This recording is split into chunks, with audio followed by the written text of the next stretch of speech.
नमस्कार, मैं हूं आपके साथ मनीष असवाल। भारत समाचार के खास प्रोग्राम यूपी डायरीज में आपका स्वागत है। अपने इस प्रोग्राम में हम आपको मिलवाएंगे उत्तर प्रदेश के शहरों के कुछ चुनिंदा लोगों से, जिनकी समाज को आगे बढ़ाने की नई सोच, हौसले और कुछ कर गुजरने के जज्बे से उत्तर प्रदेश ने नई ऊंचाइयों को छुआ है और लगातार वो उत्तर प्रदेश को आगे बढ़ाने की दिशा में कदम बढ़ा रही हैं। आज हम आपको अपने प्रोग्राम यूपी डायरीज में लाए हैं उत्तर प्रदेश के वो नवरत्न जिन्होंने उत्तर प्रदेश के विकास में अहम भूमिका निभाई है।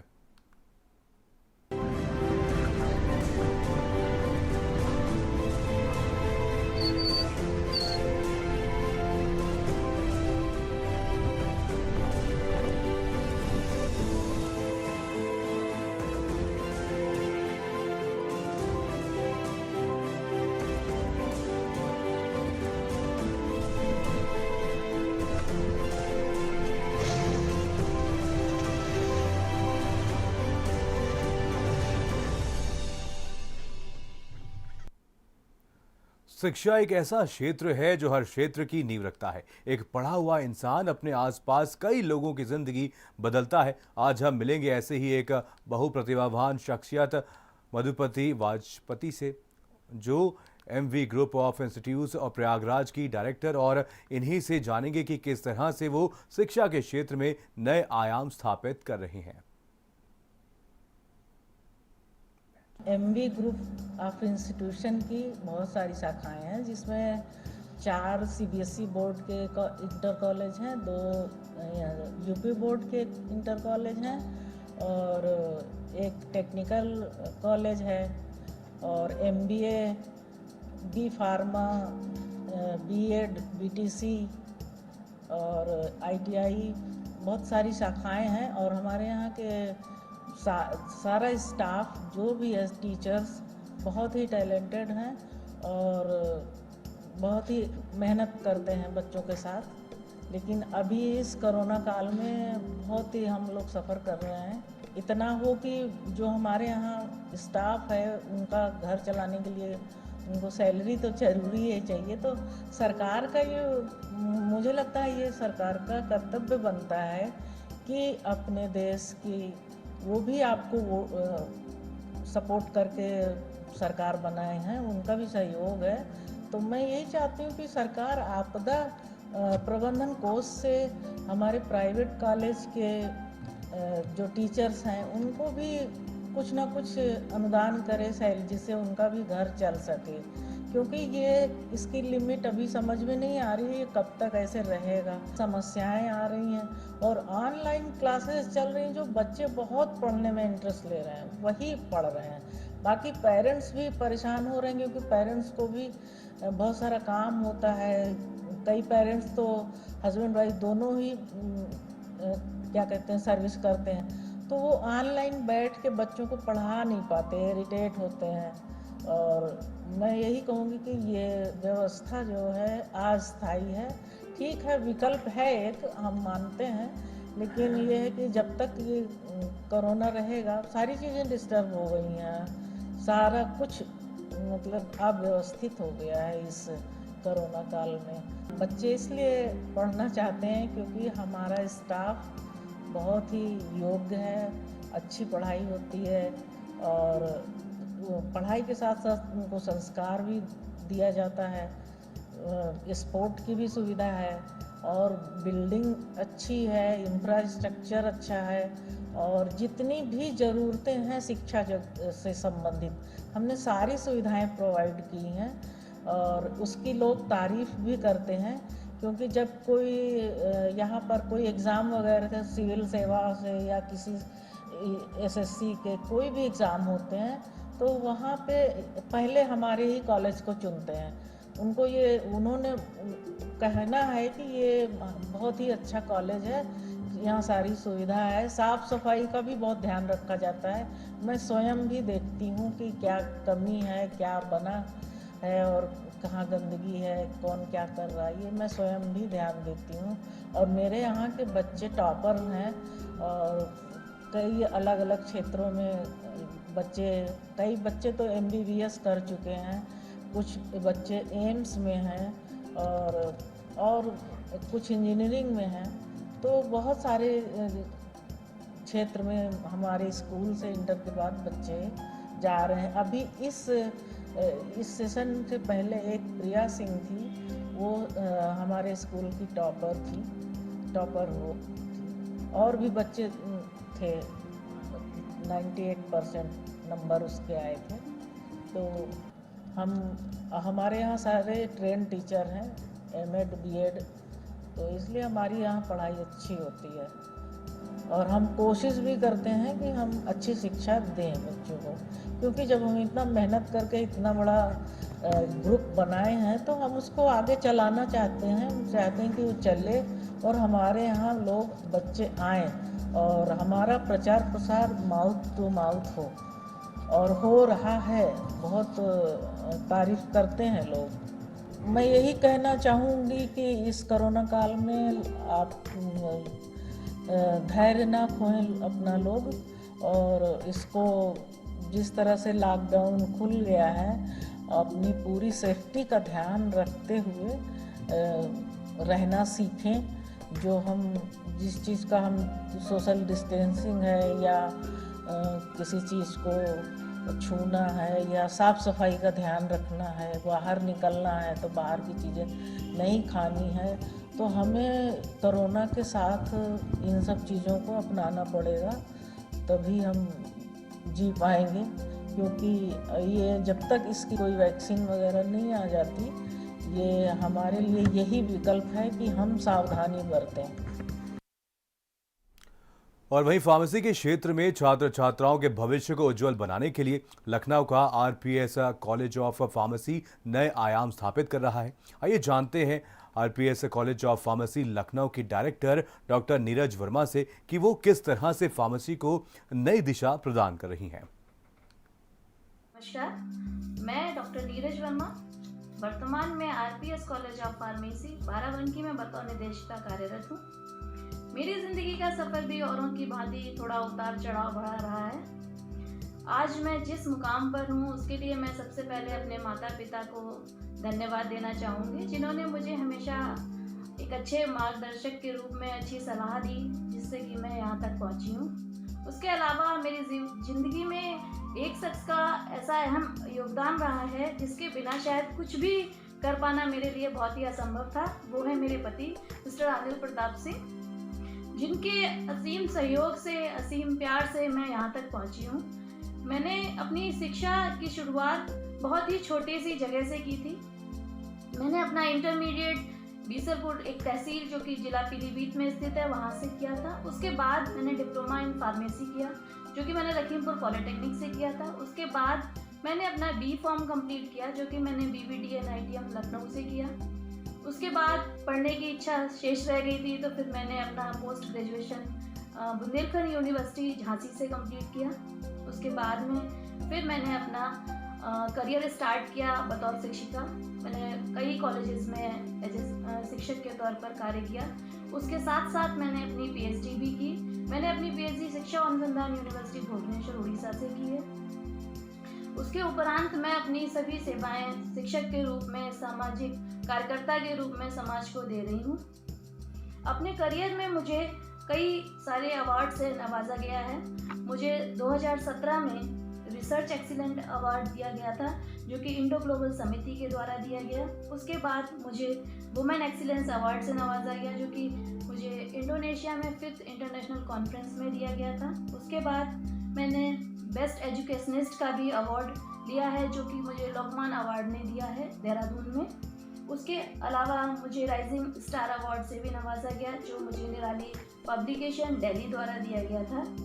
उसके तदोपरांत मुझे अटल समरसता अवार्ड से नवाजा गया, जो मुझे अटल नेपाल समरसता ऑर्गेनाइजेशन द्वारा मेरे उत्कृष्ट कार्य के लिए दिया गया था। आरपीएस कॉलेज ऑफ फार्मेसी को establish mister RP Singh ji ने किया था। उनकी मदर का एक सपना था कि वो कोई कॉलेज इस्टेब्लिश करें जिसमें कि बच्चों को पढ़ाया जा सके, तो इसलिए उन्होंने फार्मेसी प्रोफेशन को चुना ताकि बच्चों को पढ़ा करके देश की सेवा भी की जा सके। हमारे कॉलेज में 2 पाठ्यक्रम चलते हैं, एक बैचलर इन फार्मेसी, दूसरा डिप्लोमा इन फार्मेसी है। बैचलर इन फार्मेसी में 60 का इंटेक है, जो कि PCI AICTE से अप्रूव्ड है। और AKTU से संबद्ध है। डिप्लोमा इन फार्मेसी में भी 60 का इंटेक है, जो कि PCI और AICT से अप्रूव्ड और BTE से एफिलिएटेड है। यहाँ पर बच्चों को फार्मेसी में शिक्षा दी जाती है, उसके साथ साथ उनको उसकी प्रैक्टिकल नॉलेज भी दी जाती है। हम लोग उन्हें समय समय पर इंडस्ट्री की विजिट्स भी कराते हैं, ताकि वो जो पढ़ाई कर रहे हैं उसको वास्तविकता में भी देख सकें कि उसको कैसे हम इम्प्लीमेंट करते हैं। ये इस तरीके की पढ़ाई RPS कॉलेज ऑफ फार्मेसी में होती है। इस कॉलेज की एक विशिष्टता थी जो मुझे लखनऊ से इतनी दूर बाराबंकी ले गई, क्योंकि यहाँ पर जो RP सिंह सर का विज़न था वो बहुत ही अच्छा, बहुत ही क्लियर है कि हर बच्चा शिक्षित हो, भले ही उसके पास पैसे का कितना अभाव क्यों ना हो। आसपास के लोग जो बच्चे पढ़ नहीं पाते हैं उनको पढ़ाने की हमारी मेन प्राथमिकता रहती है, ताकि हम उनको अच्छी शिक्षा दे सकें। जैसा कि इस समय पेंडेमिक सिचुएशन चल रही है, सभी लोग जानते हैं कि कोविड-19 के दौर में बच्चों को क्लास करना मुश्किल होता है, बच्चों का स्कूल आना संभव नहीं है। इन सभी बातों को ध्यान में रखते हुए हमने ऑनलाइन क्लासेस का भी अरेंजमेंट किया है। सभी टीचर्स अपनी अपनी क्लासेस ऑनलाइन पोर्टल के थ्रू लेते हैं, कभी जूम से, कभी गो मीटिंग से। गूगल क्लासरूम भी हमने बना रखा है। अगर बच्चे उसमें भी सक्षम नहीं हो पाते हैं हमसे जुड़ने के लिए, तो हमारा एक व्हाट्सएप ग्रुप भी है जो कि समय समय पर बच्चों को शिक्षा देता रहता है। अगर बच्चों को किसी भी तरीके की कोई असुविधा होती है तो वो हमसे डायरेक्ट भी बात करके अपनी परेशानियों को बांटते हैं। बस इन्हीं शब्दों के साथ मैं आप लोगों को नमस्कार करती हूँ और साथ ही भारत चैनल का शुक्रिया अदा करती हूँ, जिन्होंने मुझे अपने विचार रखने का मौका दिया। धन्यवाद। सिविल सर्विसेज में सेलेक्ट होना किसी भी छात्र का सबसे बड़ा सपना होता है और इस सपने को साकार कर रही है लखनऊ की एकमात्र कोचिंग प्रशासनिक गुरुकुल। आइए प्रशासनिक गुरुकुल के मैनेजिंग डायरेक्टर पारितोष सिंह जी से जानते हैं कि आखिर किस तरह से वो छात्रों का मार्गदर्शन कर रहे हैं और उन्हें सफल बना रहे हैं। Myself Paritosh Singh, Managing Director Prashasnik Gurukul. I am a mechanical and automation engineer as well as a master in business administration. Prashasnik Gurukul, Delhi School of Civil Services. यहाँ पे Delhi School of Civil Services का मतलब ये है कि हम दिल्ली की शैली पे पढ़ाएंगे। अब दिल्ली की शैली की हम बात करते हैं तो ऐसा क्या दिल्ली में मिलता है जो लखनऊ में नहीं मिल सकता है? वो सिर्फ और सिर्फ फैकल्टी हैं, बिकॉज नोट्स, बुक्स वो सारी आपको लखनऊ में भी अवेलेबल है। मेरे कई फ्रेंड्स जो हैं दिल्ली में गए, प्रिपरेशन किए और वो सक्सेसफुल हुए और उन्होंने अपनी प्रिपरेशन की स्टार्ट जो है लखनऊ से ही की थी। मैंने उनसे कई बार पूछा कि ऐसा दिल्ली में क्या एक्स्ट्रा मिल गया। उन्होंने कहा that limitation is the faculties only. उन फैकल्टीज़ को मैंने यहाँ लखनऊ लाने की कोशिश की है। मैंने दिल्ली की शिक्षा को लखनऊ के दिल में बसाने की कोशिश की है प्रशासनिक गुरुकुल से। Let me tell you a English proverb, if you want to feed a person plant rice, if you want to feed a person for 10 years plant a tree, and if you want to feed a person for 100 years educate them. So that's why मैं education sector की तरफ आया। Education sector का eventuality क्या होती है? एक job gain करना, और नौकरियों में नौकरी सरकारी नौकरी, और सरकारी नौकरी के शीर्ष पे है सिविल सेवा। और लखनऊ ही क्यों? कहते हैं duty begins at home. Lucknow मेरा शहर भी है, मेरा घर भी है। अगर मैं अपने शहर और अपने प्रदेश के लिए, यहाँ के बच्चों के लिए एक शिक्षा शैली दिल्ली से यहाँ लाना चाहता था। दिल्ली के बच्चे ज़्यादा सेलेक्ट होते थे सिर्फ वहाँ प्रेजेंस ऑफ फैकल्टी की वजह से।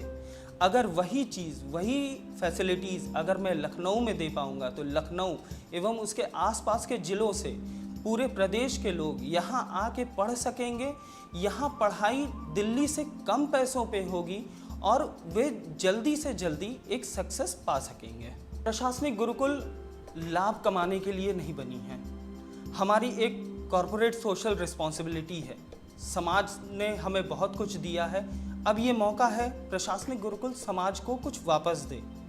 कोरोना वायरस टाइम में जब ये शुरू हुआ 15 मार्च के आसपास, तो हमने 400 बच्चों को तब से अभी तक daily free current affairs notes, 12 test की एक फ्री टेस्ट सीरीज़ जो है प्रोवाइड की, ताकि जिस सिचुएशन में क्लासेस बंद थी, पूरा लॉकडाउन लगा हुआ था, बच्चों की प्रिपरेशन हैम्पर ना हो।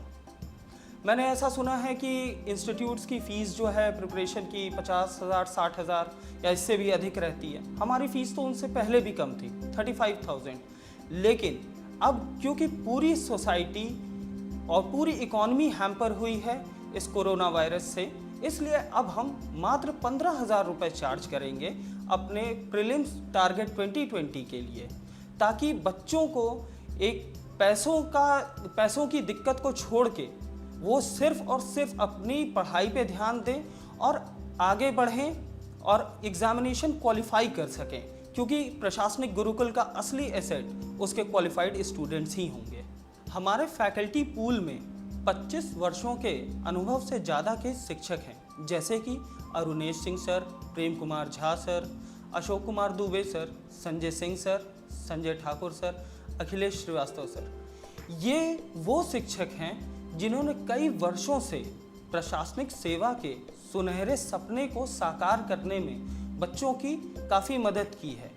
ये सिर्फ अध्यापक नहीं, ये एक गुरु बन के हर कदम पे बच्चों को ये बताते हैं कि आपको कैसे आगे बढ़ना है, क्या करना है। प्रशासनिक गुरुकुल वो आईना है जिसमें हर स्टूडेंट अपने आप को एक प्रशासनिक अधिकारी के रूप में देख सकता है।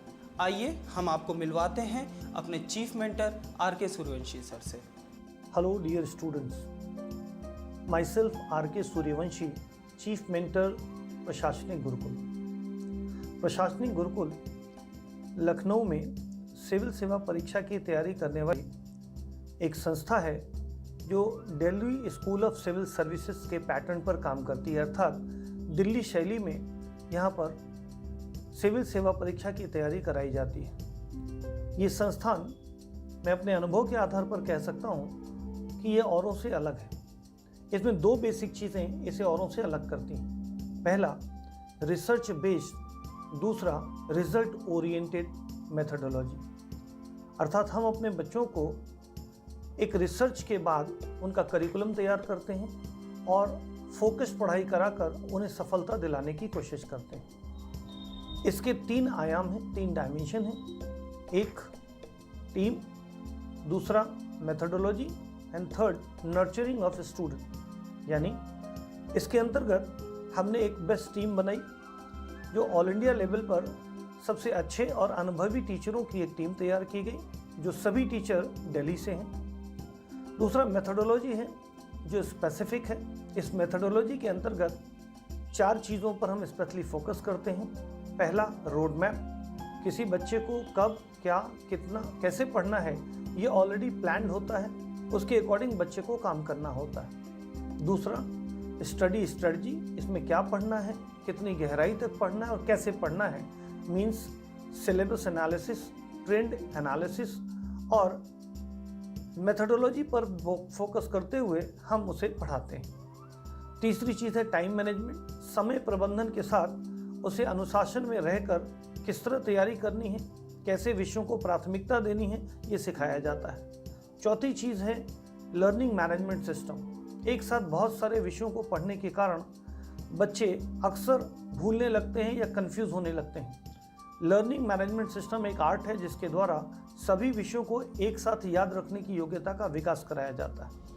मरीज को स्वस्थ करने में एक अस्पताल और कुशल डॉक्टर्स की टीम बेहद महत्वपूर्ण भूमिका निभाती है। आइए हम आपको दिखाते हैं कि कानपुर देहात में स्वास्थ्य सुविधाओं की तस्वीर बदलने वाले, लोगों की जिंदगी बचाने और स्वास्थ्य के क्षेत्र में बेहतरीन भूमिका निभाने वाले मां गायत्री अस्पताल एवं ट्रॉमा सेंटर कानपुर के बारे में चेयरमैन डॉक्टर वी.के. साहू जी से, जिन्होंने हर मरीज की परेशानी दूर करने का संकल्प लिया है। मैं डॉक्टर वी.के. साहू हूँ और इस हॉस्पिटल का जो है चेयरमैन हूँ। हमारा हॉस्पिटल 2007 में उस समय के जो है मेयर जी के द्वारा जो है उद्घाटन हुआ था और 2007 से जनता की सेवा में निरंतर जो है अग्रसर है।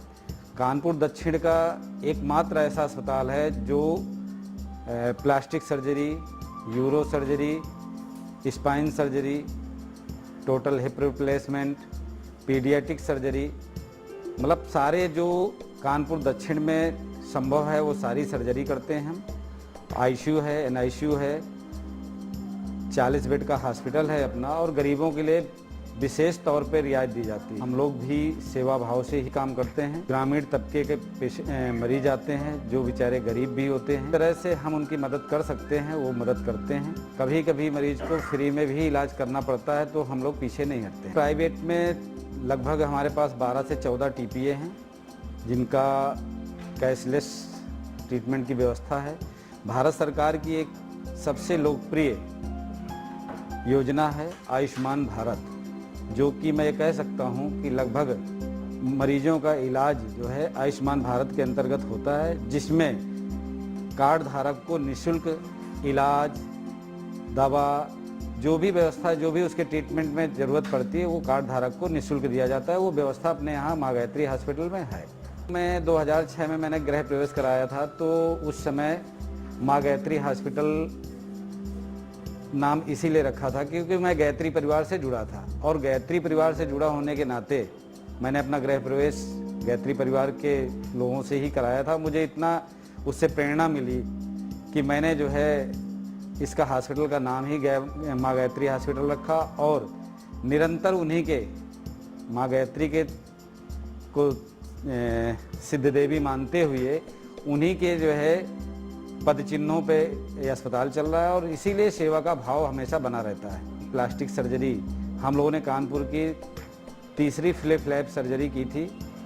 मुझे लग रहा है अभी 5-7 साल पहले, तब कानपुर में फ्री फ्लैप सर्जरी नहीं होती थी। जो अंग किसी उसमें पूरी तरह से डैमेज हो चुका है और बचने की उम्मीद नहीं होती, उसे भी हम लोग सर्जरी के माध्यम से बचाते हैं। और बहुत ऐसे पेशेंट हैं जो उसी अंग से, उसी पैर से, उसी हाथ से आज भी अपना काम कर रहे हैं जो लोगों ने काटने की सलाह दी थी। मेरा नाम डॉक्टर योगेंद्र साहू है। मेरा जन्म स्थान फतेहपुर है। मैंने MBBS और MD दोनों ही Kanpur medical college Hallett hospital से किया है, और अभी मैं माँ गायत्री हॉस्पिटल एवं ट्रॉमा सेंटर जो कि नौबस्ता में स्थित है, यहाँ पर अपनी सेवाएं 10 सालों से दे रहा हूँ। हमारे हॉस्पिटल को चलते हुए लगभग 14 साल हो चुके हैं। यहाँ पर मैं, मेरे जीजा जी डॉक्टर VK साहू और भैया उदय भैया, ये सब लोग मिल करके हम लोग अपना हॉस्पिटल चला रहे हैं। मैंने MBBS और MD क्रिटिकल केयर में किया है, तो मैंने जो पेशेंट देखे हैं, कोरोना वाले जो मरीज़ आ रहे हैं, तो 90% जो मरीज़ हैं वो तो एसिम्प्टोमेटिक हैं, उन्हें कुछ भी लक्षण नहीं है, वो आराम से बिल्कुल जैसे नॉर्मल पर्सन रहता है बिल्कुल वैसे ही रहते हैं।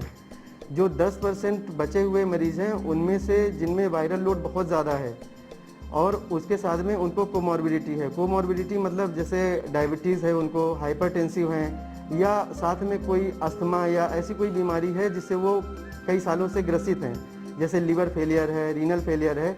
तो ऐसे मरीज़ों को इस समय बेहद सावधानी बरतने की ज़रूरत है, क्योंकि इसको पहचानने के बहुत ही आसान लक्षण हैं। इसमें सबसे पहले तो मरीज का टेस्ट चला जाता है। टेस्ट में भी केवल मीठा और नमकीन का टेस्ट जाएगा। अगर मीठा और टेस्ट का नमकीन किसी भी पेशेंट का चला गया है और वो खट्टा खाने का स्वाद उसे पता चल रहा है, तो इसका मतलब है कि उसको कोरोना हो सकता है। दूसरी चीज़ कि कुछ मरीजों में देखा गया है लगभग 40% पेशेंट में केवल इसकी शुरुआत डायरिया से होती है।